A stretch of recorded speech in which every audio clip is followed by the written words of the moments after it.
Atha Yoga Anushasanam.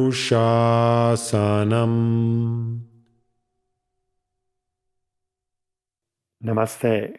Welcome to Unravel the Thread, a podcast for people who want to apply the Yoga Sutras to yoga practice and to life today. I am Ruben Vasquez, your companion on this journey of exploration. On today's episode, a definition of yoga from the sutras.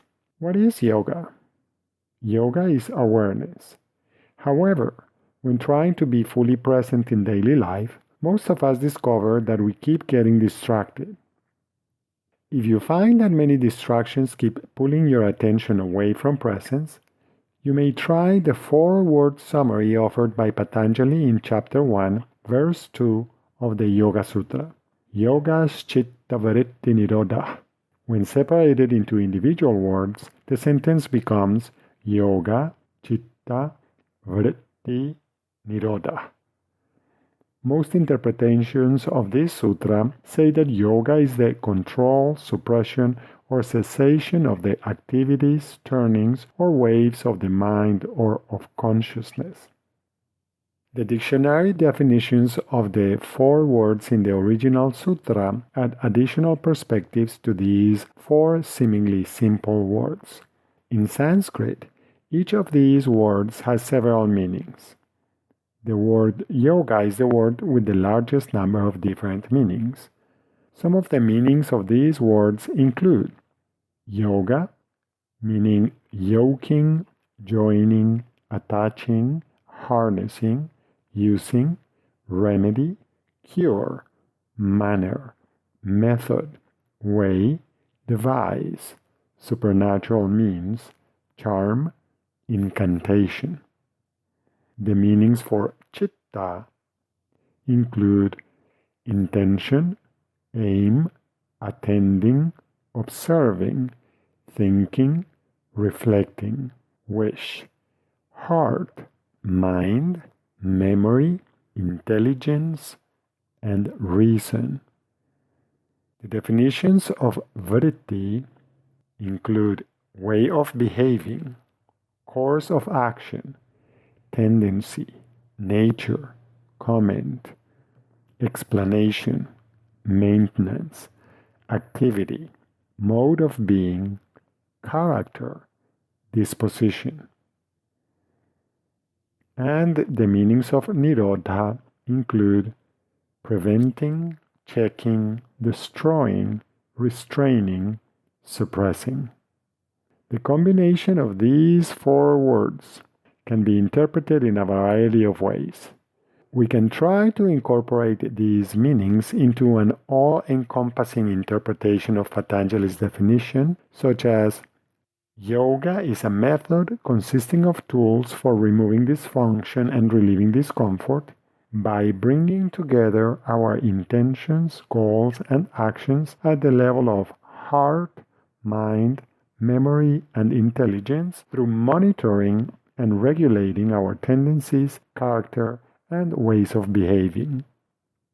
Although a bit long and unwieldy, this definition includes a good selection of the meanings of the four words in Patanjali's definition in a way that arguably can be put into practice.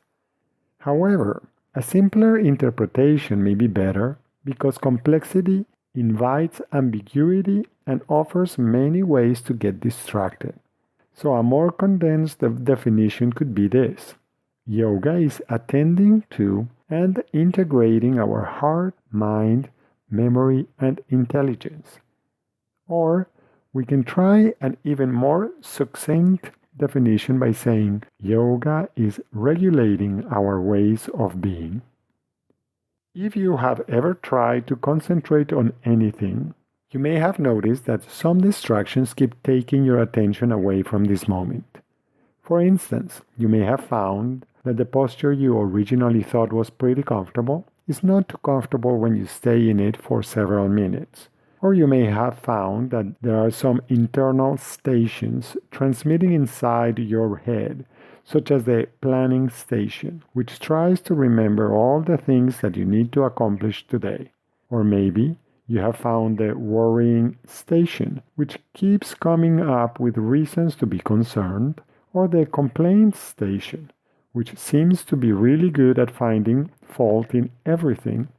Perhaps your internal radio is tuned into the drama du jour station, where a new reason for being upset is served up fresh daily. If you are like me, it may seem like there is a cacophony of stations competing for your attention most of the time. With regular practice, you may notice that some of these distractions keep coming back. Perhaps discomfort in your shoulders or your neck is a recurring theme for you, or feeling tired, sad, or worried may be another.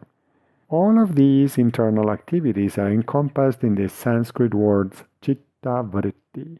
These words, chitta vritti, in Sutra 1-2, are most often translated as consciousness, thought waves in the mind, fluctuations of consciousness, mind distractions, turnings of thought, changing states of the mind, patterning of consciousness, and modifications of the mind. Translating chitta vritti as ways of being synthesizes all of the ways in which we take part in our life. Ways of being includes the idea related to chitta, just mentioned, as well as the concepts related to vritti. By defining chitta vritti as ways of being, instead of just activities or fluctuations of the mind, the advantage is to move beyond the dichotomy mind-body. As a result, we favor a more comprehensive understanding of ourselves as complete and whole beings. Our ways of being include our intentions and thoughts, as well as our attitudes and actions, while also including how we breathe and move. In other words, ways of being, chitta vritti, can be a short way to refer to our inclinations, tendencies, and habits that manifest at the physical, mental, and emotional levels. These tendencies influence how you perceive and respond to internal and external events. Many of these tendencies are unconscious. From this perspective, effective yoga techniques have a twofold purpose. First, they bring these inclinations and preferences into conscious awareness. Second, yoga techniques help to regulate these habits to increase internal and external harmony. Some tendencies can be beneficial some of the time and not very helpful other times. Eventually, all tendencies will be removed. The majority of people who try to be present invariably notice all of these internal activities taking place in interrelated ways at all levels, physical, mental, and emotional. Yoga, according to this simplified definition as regulation of our ways of being, is learning to modulate these activities so that you can be with what is. In other words, yoga is a system for creating internal and external harmony. In order to foster harmony, yoga leads you to inquire into your own nature. Since you do not exist in the vacuum, this inquiry will, by necessity, also lead you into exploring the nature of reality and of life itself. The yogic process starts by paying attention. When you pay attention, you notice your internal climate. You also notice some attitudes, opinions, and tendencies that influence how you perceive your experiences. Those opinions and attitudes are sometimes useful. Other times they are obstacles. Awareness is instrumental in discerning if a tendency is useful at this moment or not. Your awareness can also reveal how your choices are influenced by your own stories, beliefs, and preferences. Then you increase the chances of making intelligent decisions right where you are. The main ingredient is awareness, making it easier for you to choose your actions intelligently. Yoga is regulating your ways of being to enhance the quality of your participation in your own life. Still, there will be plenty of times when distractions will prevent you from choosing consciously. This is where it helps to hone the most important skill in yoga. That skill is your ability to return to presence without strain, without struggle, without self-judgment, and with a gentle smile. Getting good at this skill can make the difference in how effective and how enjoyable your practice is. Eventually, you grow in your ability to choreograph the dance between your two modes, being and doing, so that they coexist in integrated harmony. Some suggestions for you to explore in your practice. What are your ways of being? Are there some tendencies in your ways of moving and in your posture? What are your tendencies when you breathe? Are there some stories that you're more willing to believe in? How do those stories influence your perception and your choices? Are there some patterns in your emotions? To what extent is it possible for you to regulate some of these patterns, these tendencies, and inclinations?